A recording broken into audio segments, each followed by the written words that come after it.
Bueno, nos encontramos en una producción especial acá de la FM Riachuelo. La verdad es que le cuento al compañero, que igual ya ha participado de varias, que como experiencia donde se sistematiza todo el laburo, todo el conocimiento popular que se va generando a partir del día a día, de caminar los barrios, de hacer patria, nos gusta tener...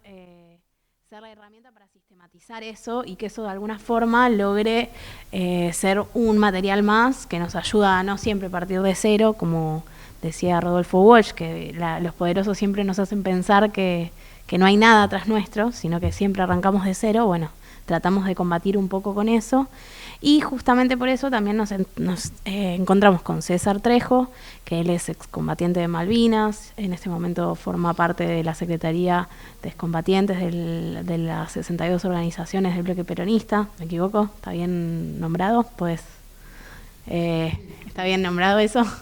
Y nada, compañero histórico que ha pasado infinidad de veces por acá por la radio, para poder hablar un poco sobre un comunicado que sacaron en conjunto con otros excombatientes respecto al desfile que se está programando para mañana sobre las fuerzas militares en el 9 de julio. Contanos un poco, César, de qué trata el documento, bueno, nada, cómo, en qué contexto se da también este posicionamiento. Bueno, el documento que titulamos ¿Por qué no desfilamos? Lo redactamos con algunos veteranos de guerra, ex soldados combatientes del grupo de reflexión y lucha por la soberanía nacional, la Malvinidad, que integramos fundamentalmente muchos compañeros que estuvimos trabajando desde el mismo final de la guerra, ¿no? El 26 de agosto de 1982 nosotros formamos el primer centro de ex soldados combatientes en Malvinas, de Capital Federal, y allí en nuestra acta constitutiva y nuestro estatuto fundacional dijimos que íbamos a trabajar por reivindicar la memoria de nuestros compañeros caídos en combate y tratar de dar respuesta a la situación de los ex soldados que regresábamos del combate y que no teníamos ningún tipo de cobertura asistencial, social, y ya se empezaban a manifestar muchos problemas. Y luego dos objetivos que son de naturaleza político, no partidaria, sino político en el sentido de la política entendida como la actividad superior del espíritu orientada al bien común, que es la definición que dio 350 años antes de Cristo Aristóteles, y que luego la tradición cristiana, católica, asumiría como propia, y también la expresión mayoritaria de hace 80 años, que fue el peronismo, lo tomaría como el sentido primero y último de la política. Es decir, no desde la perspectiva de lo que hoy se entiende la política, de las facciones, de los grupos enfrentados, sino del interés de la patria en su conjunto. Y el otro objetivo, los otros objetivos, digamos, enmarcados en esto, eran la reivindicación de nuestro ejército en el sentido de la defensa de la soberanía nacional, es decir, el ejército tal cual había nacido según lo creó su fundador, el general José de San Martín, nuestro libertador, y que tuvo en distintas instancias de la historia argentina una función importantísima, no solo como instrumento de la defensa nacional, sino muchas veces suplantando a sectores que no podían promover el desarrollo de la Argentina, ¿no? En ese momento fue muy complicado porque hacía muy poco que... Es más, cuando dijimos esto todavía estaba la última junta militar, y luego vendría la recuperación de la democracia con Alfonsín, que lejos de entender lo que habíamos vivido, intensificó la campaña de desmalvinización a niveles absolutos. Y obviamente todos los crímenes cometidos durante la dictadura empezaron a conocerse, y era muy difícil que nos entendieran a nosotros en nuestra defensa del ejército, y muchos sectores nos planteaban en las marchas que organizábamos, en las organizaciones, pero ustedes defienden a los milicos. Nosotros decíamos no, nosotros defendemos este uniforme, porque íbamos con una chaqueta verde o con un uniforme completo y demás, y decían, pero ustedes son promilicos, defienden a los milicos. No, nosotros defendemos al ejército de San Martín y de Belgrano, defendemos a ese instrumento que había creado el general San Martín, justamente para hacernos libres, independientes, soberanos. Y bueno, comenzaban las discusiones, porque estaba muy a flor de piel todo el tema de los crímenes cometidos. Decían, con este uniforme nosotros fuimos a defender a nuestro pueblo, a nuestra nación, a nuestra patria, y no a matar hermanos, no a asesinar a argentinos y argentinas.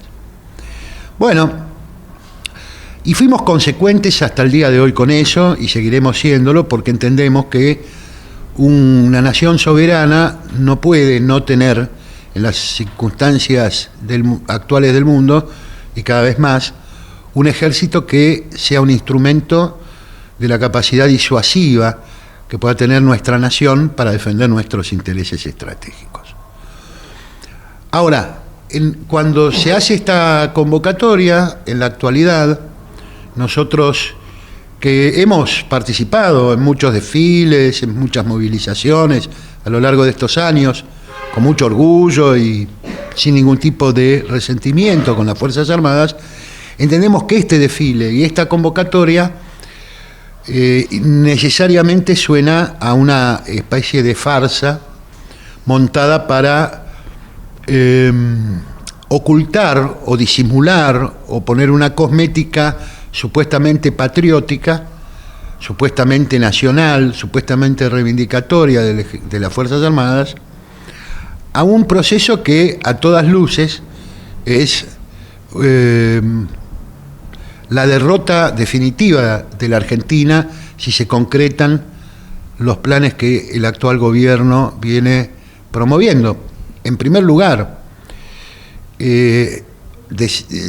las declaraciones del actual presidente de la Nación y comandante en jefe de las Fuerzas Armadas, que en plena campaña electoral y ya como presidente ratificándolo, manifestó ser un admirador de Margaret Thatcher, es decir, la criminal de guerra, la que nos invadió nuevamente en 1982 y la que no le tembló el pulso al momento de dar la orden, absolutamente fuera del marco del derecho internacional, de hundir al crucero General Belgrano cuando ese buque argentino no representaba ninguna amenaza para las fuerzas británicas, porque se encontraba a más de 300 kilómetros del buque británico más próximo, y violando los principios de necesidad y de proporcionalidad del uso de la fuerza. Entonces, declararse admirador de la que asesinó a nuestros compañeros en 1982 ya me parece a mí una razón suficiente para que incluso se hubiera inhibido la posibilidad de ser candidato.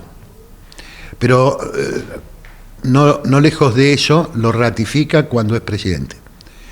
Y consecuentemente con eso, el actual comandante en jefe de las Fuerzas Armadas envía a su ministro de Defensa a Europa para presentar la petición de incorporarse plenamente como socio pleno de la República Argentina a las fuerzas de la OTAN, cuando son las fuerzas de la Organización del Tratado del Atlántico Norte las que están ejerciendo una ocupación ilegal militar, con ejercicios militares que amenazan la paz no solo en nuestro país, sino en toda la región, en todo el Atlántico Sur, y que ocupa efectivamente del actual mapa bicontinental con la plataforma extendida, que es el mapa oficial de la República Argentina, más de 3 millones de kilómetros cuadrados. Si contamos las Georgias, las Sandwich del Sur, las Malvinas, sus plataformas, sus mares correspondientes y su proyección antártica con sus plataformas y mares correspondientes, estamos hablando de más de 3 millones de kilómetros cuadrados, es decir, un tercio del total de la República Argentina, con bases administradas por el Reino Unido de Gran Bretaña, pero que pertenecen a la Organización del Tratado del Atlántico Norte. Y la verdad que esto suena, es raro encontrar un país que tiene un tercio de su territorio ocupado por una fuerza militar y que decida presentarse para ser parte plena de esa fuerza.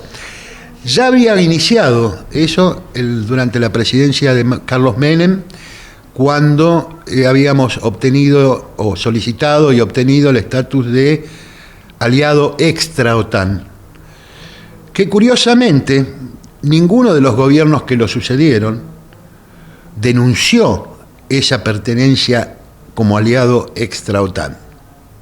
¿Ustedes se imaginan, por ejemplo, a Estados Unidos que venga la Federación Rusa y le ocupe Miami, el estado de Nueva York o de California, que de paso vale decir se la robaron a México hace más de un siglo?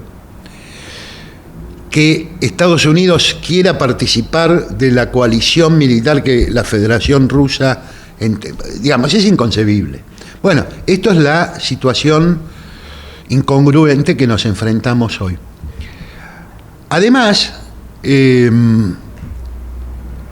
no solo los británicos se están enriqueciendo hace muchos años y sustentando la base colonial que tienen en Malvinas con licencias ilegales que otorgan anualmente a terceras potencias para la depredación de nuestras pescas, de nuestra riqueza ictícola en el Atlántico Sur, que son cientos de millones de dólares anuales, sino que también se aprestan rápidamente a explotar las riquezas de hidrocarburos, de petróleo, en offshore, en el Atlántico Sur, en lo que se conoce como la cuenca Sea Lion. Ellos lo llamaron Sea Lion, para nosotros es la cuenca Malvinas Norte, en los mares adyacentes a Malvinas. Y estuvieron más de una década explorando las riquezas hidrocarburíferas, y ahora se aprestan, a través de la compra del paquete accionario que tenía la empresa que desarrolló la exploración, que es la Rockefeller Exploration, la compró una empresa de origen israelí que se llama Navitas Petroleum, y han anunciado que van a empezar a explotar esas riquezas, por supuesto, para beneficio de las empresas y del Reino Unido y de Israel, pero no para beneficio de la Argentina. Y hay que recordar también que nuestro actual presidente se ha declarado ferviente seguidor del Estado de Israel, ¿no? En momentos donde en la conciencia mundial las Naciones Unidas, los distintos países están reconociendo que se está practicando un genocidio sobre el pueblo palestino. En fin, no se trata de cuestiones ideológicas, no se trata de si estamos a favor o en contra de este gobierno o si tenemos una ideología contraria. No, se trata de realidades concretas, ineludibles, que no se pueden ocultar, inocultables, y la verdad que en ese marco participar de esta mascarada, de esta farsa pseudo-patriótica, nosotros queremos ir al patriotismo real. Nosotros mañana, el 9 de julio de 2024, vamos a conmemorar un nuevo aniversario donde en ese momento el pueblo de las Provincias Unidas dijeron basta con la dependencia del Reino de España pero además agregaron, gracias al diputado Medrano, y de toda dominación extranjera. Bueno, lamentablemente Argentina está sometida en estos momentos, una parte importante de su territorio, pero también en factores económicos, culturales, políticos, estratégicos, a esos mismos que hace 42 años una generación en la que pertenecí, tuvo la tarea de ir a enfrentarse por la vía de las armas. Nosotros no aprendimos quién es el enemigo a través de los libros o de una película, sino a través de una guerra. Por los pies. En el cuerpo. Y hemos dejado compañeros. Entonces nos parece que es inconcebible en este marco participar de esa farsa. Nosotros creemos que tenemos que respetar la memoria de nuestros caídos, nuestra propia lucha y la lucha del pueblo argentino por ser una nación soberana, y no vamos a participar, ¿no?, de esta farsa, como dije. En varias preguntas, obvio, la verdad es que la exposición que acabas de dar es como muy completa, y pensaba, cuando vos hablabas, lo primero que dijiste, respecto a esto de la malvinidad, y de la importancia que tiene esa comunidad, respecto también a su cosmovisión, ¿no? Ve a la Argentina como un todo, a cada problemática. De hecho, en el comunicado se lee muy claramente cómo, a pesar de estar hablando de un problema de explotación pesquera que nos saca los recursos, también se piensa en la alimentación de los niños y niñas argentinos. Digo, es algo que no es que simplemente queda en el conflicto bélico de aquel momento, o que todavía aún no está saldado, sino que es pensar en un proyecto más grande y en un proyecto de autodeterminación y de soberanía, ¿no? Entonces, te quería preguntar, ¿cómo te parece que cada uno, cada ciudadano a pie, cada organización, desde su barrio, ¿no?, desde su realidad, pueda aportar y ser parte de esa malvinidad? Perfecto, me parece una pregunta clave. Sí, en primer lugar, la soberanía es un concepto integral, ¿no? No se puede ser, nosotros decíamos, no se puede ser patriota en las Malvinas y cipayo y siervo y entreguista en el continente. No se puede, digamos, es una incoherencia. No se puede ser malvinero en lo cultural y entreguista en lo económico. Porque por eso nosotros creemos en la potencia de los símbolos. Un desfile, por ejemplo, es un acto simbólico. Es un acto simbólico que rinde honor a una generación que murió, que dio su vida, por ahí unas Fuerzas Armadas que en algún momento tuvieron en distintas instancias de la historia argentina un rol clave para la independencia, como fue la gesta independentista de San Martín, o lo fue la resistencia que se le hizo a la escuadra anglo-francesa en vuelta de obligado, o en el propio desarrollo científico, tecnológico, industrial, donde el ejército tuvo una participación significativa, la generación del 30 y el 40 del siglo pasado, en fin, distintas instancias, ¿no? Entonces, ahora, cuando lo simbólico está vaciado de contenido, está vaciado de sentido, el símbolo pierde la potencia porque no está denominando o refiriendo a nada, digamos. Entonces, nosotros queremos rescatar el concepto de soberanía integral. Y en los tiempos de hace muchos años, pero en los últimos 30 años con más fuerza, con el desarrollo de las tecnologías, de las comunicaciones, donde cada sujeto, cada individuo en el mundo, incluso los más pobres, tienen un celular y acceden a las redes, etcétera, cobra mayor significación el concepto que dos coroneles chinos introdujeron allá por fines de la década del 90 de la guerra híbrida, o luego los norteamericanos la tomaron y es la guerra irrestricta.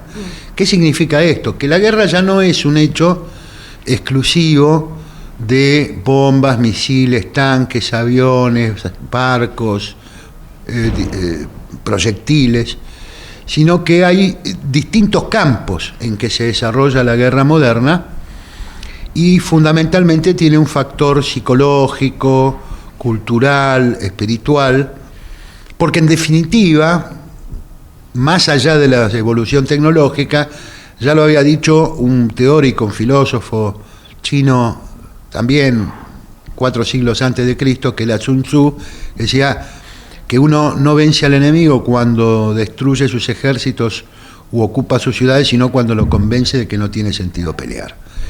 Y eso está vigente, más vigente que nunca, porque a través de las nuevas tecnologías se puede desarrollar una guerra integral para el dominio de los espíritus, de las mentes, de las psicologías, en fin, de las culturas. Y esto es lo que cada uno de nosotros enfrentamos, de tal manera que ya el combatiente no es solo el soldado en el campo de batalla con su fusil, sino que todos somos combatientes en esta guerra psicológica, en esta guerra que acapara todas las dimensiones. Y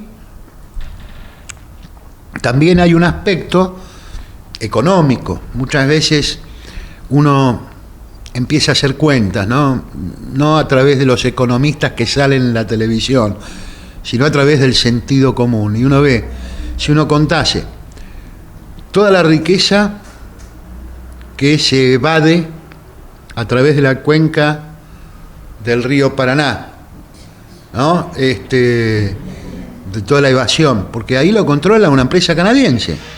Es una empresa canadiense que controla los puertos, controla la venta de los... Es la empresa que compró a Vicentín. Gestiona nuestros recursos. Sí, gran parte de la evasión de la riqueza alimentaria, agropecuaria argentina se evade por la cuenca del río Paraná, con su facturación, luego toda la pesca que está depredándose en el Atlántico Sur a manos de empresas extranjeras, españolas, coreanas, etcétera, etcétera. Luego, la deuda, el mecanismo del endeudamiento sin que exista la necesidad, de contraer deuda. A lo largo de la historia argentina se ha demostrado que la deuda ha sido un instrumento del saqueo y el condicionamiento económico de nuestro país. Nunca ha servido para construir obras públicas, para el desarrollo económico, para crear trabajo, jamás. Desde la Baring Brothers hasta las actuales negociaciones con el Fondo Monetario Internacional, nunca han servido para el desarrollo, el progreso de la Argentina y de los argentinos. Pero también hay sistemas ocultos de saqueo que están muy bien tapados por toda la prensa, la hegemónica y la contrahegemónica, porque tampoco hablan los canales que dicen ser nacionales y populares, Tampoco yo lo escucho en C5N y en otros lugares. Por ejemplo, el saqueo minero. La inmensa mayoría de los yacimientos mineros que hay en la Argentina están en manos de empresas canadienses, australianas, sudafricanas, británicas, y el mecanismo del saqueo deja como nenes de pecho a los españoles de la mina del Potosí. Los españoles quedan como, digamos, gente hermosa, generosa y demás, porque es un mecanismo donde sacan todo, sacan pedazos de tierra y de roca, ¿no? Luego hacen el proceso de lixiviación con cianuro, ¿no? Separan la roca del metal, sea el oro, la plata, el manganeso, lo que fuere, tierras raras, y se la llevan en barcos. Y cuando llega a destino, hacen una declaración jurada en el destino, en la terminal, Canadá, Australia o donde sea. Y dicen, bueno, declaramos 1 kilo de oro, etcétera. Y pagan migajas por esas inmensas riquezas. Es decir, no tenemos ni idea ni dimensión.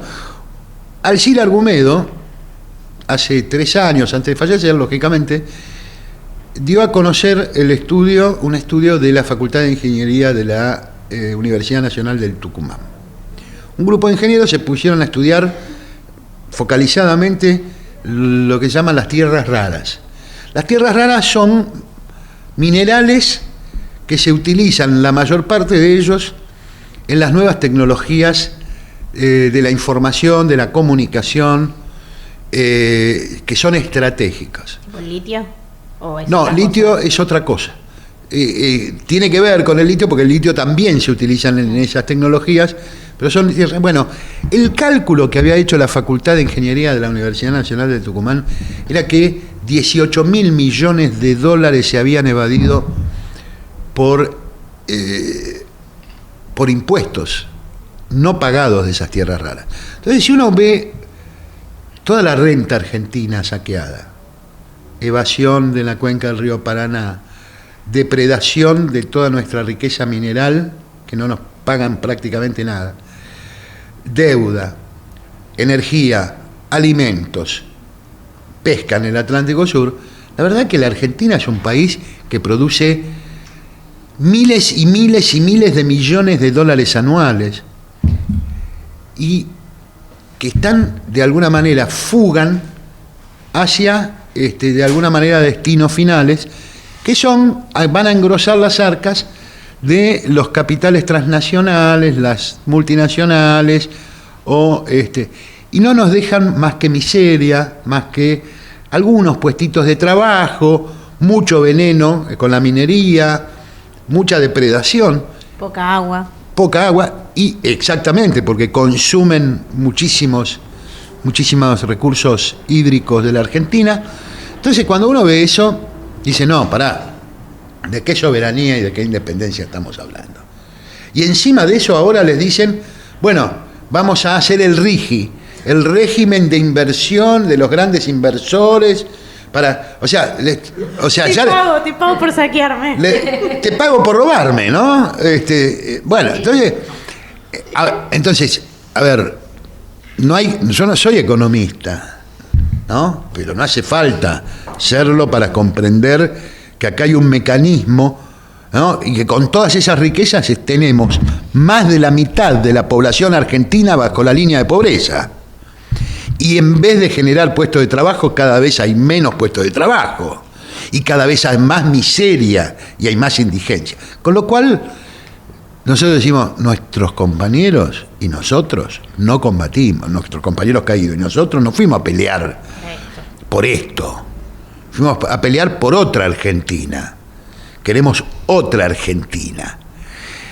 Y esto ni siquiera no es partidario, porque nosotros venimos denunciando la desmalvinización desde los tiempos de Alfonsín para acá, que han tomado distintos ropajes y distintos discursos, pero siempre se ha mantenido la desmalvinización.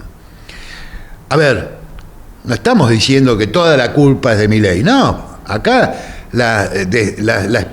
en los 90 se creó el Código Minero.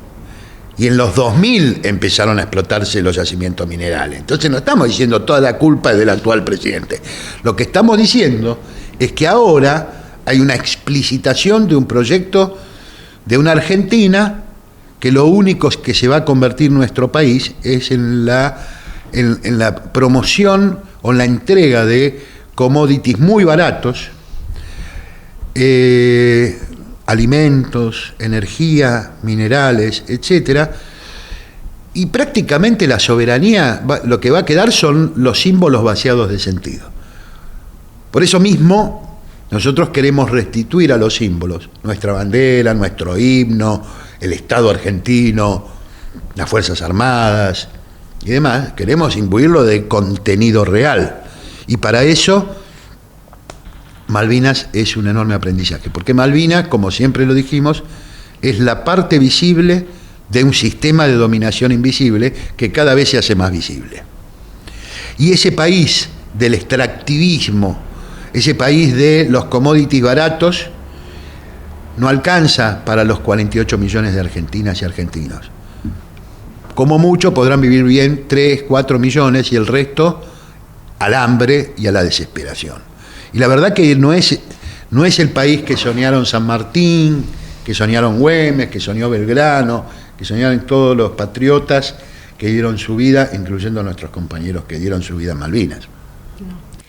Me queda varias preguntas, pero no vamos a terminar nunca más si nos ponemos a preguntar todo lo que queremos, pero sí algo de lo que vos decías en esto de que no tiene que ver de ser críticos contra un partido o contra un color, sino que tiene que ver con estar en contra de un proceso de saqueo, que lo cierto es que si vemos el trazo de nuestro país, las ciudades como están plasmadas y todo, viene siendo un proyecto de saqueo de años y años, porque lo cierto es que la Argentina está medio armada para que sea fácil justamente este saqueo de recursos, de esta explotación hacia nuestros bienes naturales. Pero mi pregunta es justamente, como no es algo en contra de Milei, sino que es algo en contra de un proceso, que es un proceso que además gobiernan o mandan o capitanean desde afuera, me parece que también da a como hacer reflexión respecto a que ese proceso de alguna forma lo gestionan la clase política argentina, porque justamente no es Milei. Es todo un proceso que se viene haciendo y que lo cierto es que mucha de esa entrega se ha hecho con nombre y apellido, con partidos de mucha índole, o sea, e histórico. Entonces, bueno, a ver, Menem se decía peronista. Sí. Ganó con el voto del peronismo y entregó todo. Y durante el kirchnerismo también hubo un proceso donde no se denunciaron los acuerdos de Madrid y de Londres, donde siguieron funcionando a plenitud y más que nunca esto que yo describía de la entrega de los yacimientos minerales. En el pasado gobierno de Alberto Fernández se dio la discusión sobre la cuenca del río Paraná y sin embargo se laudó a favor de los intereses transnacionales. No estamos, por eso no estamos diciendo que venimos del paraíso y llegamos al infierno. No, esto fue, como vos bien lo describiste, un proceso de saqueo, donde intervinieron todos. Es más, de alguna manera, cuando desde algunas voces se condena y dice, bueno, vos lo votaste a Milei y ahora jodete. No, escúchame, ¿por qué lo votaron a Milei?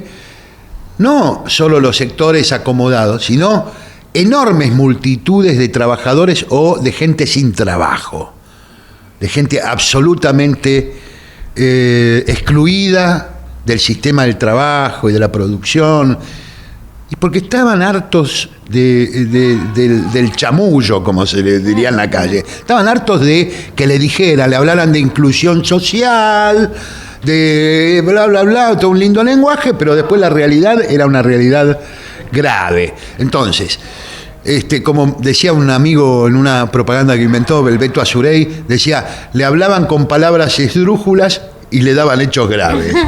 Digamos, y es la verdad. Sí, y eso que decís vos sobre lo vaciado de lo simbólico, ¿no? Porque también hubo todo un proceso de reivindicar la patria, pero paralelamente a que se reivindicaba esa patria, bueno, esto que decías, ¿no? Exacto. No se vota algo tan lógico como un canal. Nosotros entendemos que hubo un montón de gente que dijo basta de esta farsa, de esta mentira. No estamos poniendo a defender un gobierno ni un partido. No, acá hay un sistema de complicidades. Total. El término que se puede describir con claridad es el régimen. Uh-huh. Un régimen puede ser con distintas ideologías, pero que concurren a un mismo fin, que es saquear a un país. Esto es un problema más grave que Milei, es un régimen. Y lo que hay que cambiar, lo que la gente, cuando Milei tuvo ese descubrimiento y llamó casta. Uh-huh. Efectivamente, hay una casta política, una casta que ha sido comprada, corrompida, y que a través de esa casta se ha sometido al pueblo argentino. Pero ¿Para qué? Para que se consolide esa casta y se consolide la colonia y el saqueo, no. Entonces, hay que empezar a ver las cosas por su nombre. Nosotros no estamos diciendo defendemos a este contra el otro. No, nosotros entendemos. Acá el único sujeto que nos interesa es el pueblo argentino, la comunidad argentina.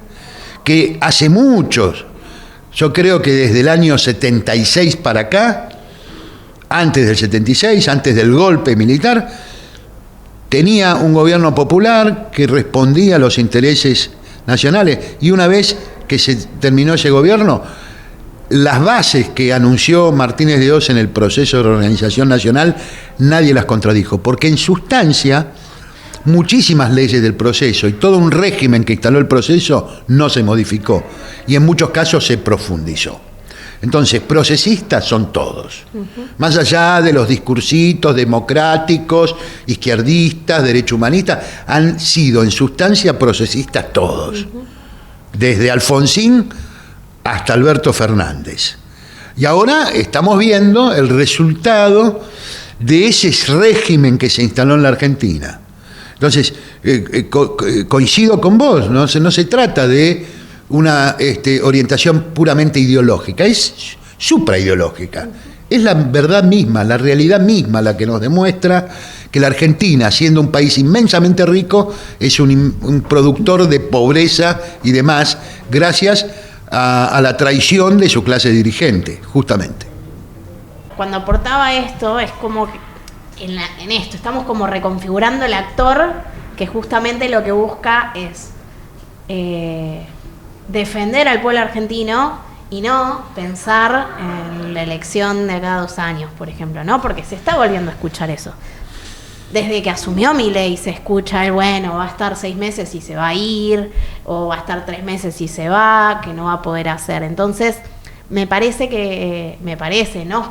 hace rato venimos charlando de cómo profundizar el debate con nuestros vecinos, vecinas, para hacer entender que no es un tema de color, de tinte político, sino que es un tema de un proceso de saqueo que se viene como sosteniendo hace muchos años y nosotros tenemos que construir algo, lo que sea, no para el que llegue al poder, al gobierno, que también consideramos que ya no está en la Casa Rosada y de hecho toda esta reconstrucción que haces vos lo demuestra, sino para justamente defender los derechos, la soberanía, nuestros recursos, nuestros bienes naturales, la supervivencia de nuestra gente, porque como vos también decías, más allá de que es un proceso que viene dando, en los últimos 6 meses en este país aumentó a niveles exorbitantes la pobreza y la miseria y la desocupación. Entonces, ¿cómo te parece ahí, en esto que se está gestando, que hay en la calle indicios de que hay un pueblo que está dispuesto a pelear, pero que todavía no se termina de conformar ese nuevo actor, ¿no? ¿Qué es lo que tenemos que buscar? ¿Cómo te parece que tenemos que compartir eso? Sí, las organizaciones libres del pueblo tienen que trabajar y seguir formándose y tomando conciencia, y el conjunto de la comunidad argentina tiene que tomar conciencia. Ahora, yo en mi vida he visto cómo los grupos humanos siempre necesitan liderazgos, conducciones. Muchas veces un mismo grupo humano mal conducido termina en la derrota más espantosa, y un pequeño grupo humano bien conducido alcanza sus objetivos y la victoria. Si esto lo vemos a nivel nación, y tenemos que parir una nueva dirigencia, una nueva conducción, y tiene que ser con este sentimiento patriótico genuino, el que arraiga en Malvinas, y ahí no importa qué profesión, puede ser un compañero trabajador manual, un compañero trabajador intelectual, un militar, un sindicalista, no importa el traje o la sastrería o el oficio o la profesión. Lo que importa es básicamente que tenga un enorme amor por su patria y un enorme amor por su comunidad. Es decir, las dos cosas indispensables es amor a la patria y amor al pueblo argentino. Si no existe eso, si existe un desapego, un primero yo, después yo, después yo, después yo, y la política se concibe como parece ser la práctica cotidiana, de acceder a negocios espurios o legales, no importa, de enriquecerse. Y bueno, seguiremos en esto. Yo creo que hay muchísima gente en todos los ámbitos de la sociedad y de la comunidad argentina muy capaz. Inteligencia no falta en la Argentina, sobra.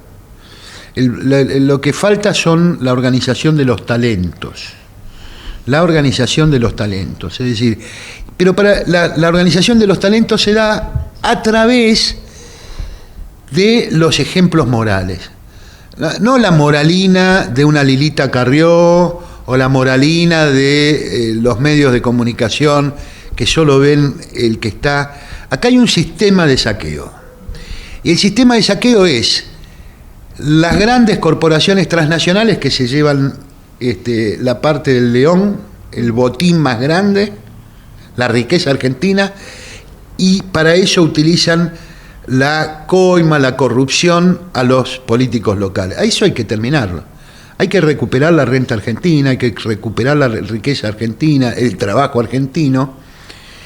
Y obviamente acá no hay lugar para los vagos. Acá hay que laburar.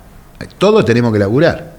Todos tenemos que, por lo menos, producir lo que se consume. Todos tenemos que dar el aporte. Porque no es una cuestión... Acá, fíjense que hay... La ideología progresista tiene la misma matriz que la anarcolibertaria. Las dos, el sujeto es el individuo. Uno para la libertad de su propio cuerpo, ¿no? Y otro para la libertad económica. Pero es lo mismo. El principio de la libertad individualista. Para nosotros el sujeto es la comunidad. Tenemos un sujeto distinto. Y entonces los dirigentes, los líderes, los conductores, las conductoras que surjan, tienen que tener enorme amor a la patria, enorme amor por la comunidad y tienen que tener condiciones morales y condiciones de conocimiento van a surgir necesariamente de abajo. Porque de arriba no va a venir nada. No podemos esperar nada del establishment, del saqueo y de la entrega, del sistema instituido de la corrupción general del saqueo de la Argentina. De ahí no podemos esperar nada. Entonces hay un barajar y dar de nuevo y van a tener que surgir de abajo. Nosotros, viejos soldados, lo único que nos queda es contribuir a la semillita, pasarle la posta, el amor que sentimos por nuestra patria, el hecho de haberle mirado a la cara al enemigo, haberle visto el rostro, saber quién es, cómo pelea, su idiosincrasia. Conocemos, estudiamos a los ingleses. Nuestra dirigencia no estudia al enemigo, se subordina a él.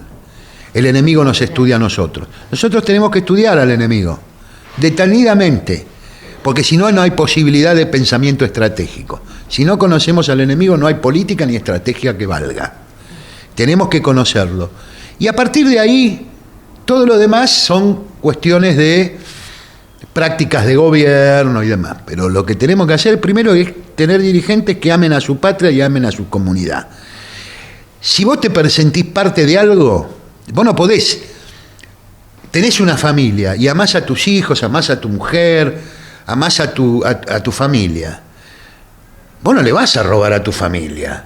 Bueno, tenemos que sentir que el dirigente o la dirigente que esté en esa situación sienta que el pueblo argentino es su familia y que la Argentina es su hogar. Y con eso ya está, porque ya tenés la base ética, patriótica, necesaria como para pelear. Todo lo demás se aprende, ¿eh? Todo lo demás se aprende, en el hacer, pero si no están esas condiciones, no tenemos nada. Sí, tenemos lo que tenemos hoy. Tenemos hoy una clase de dirigente corrupta entregándole por migajas que les queda a el país y las enormes riquezas argentinas a la voracidad de los imperios financieros. Esta es la realidad.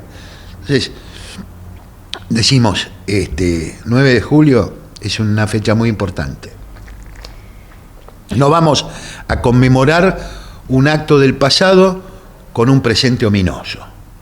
Para realmente honrar aquellas batallas que ganamos por nuestra independencia, tenemos que seguir peleando hoy genuinamente por nuestra independencia definitiva. Si no, ¿qué sentido tiene?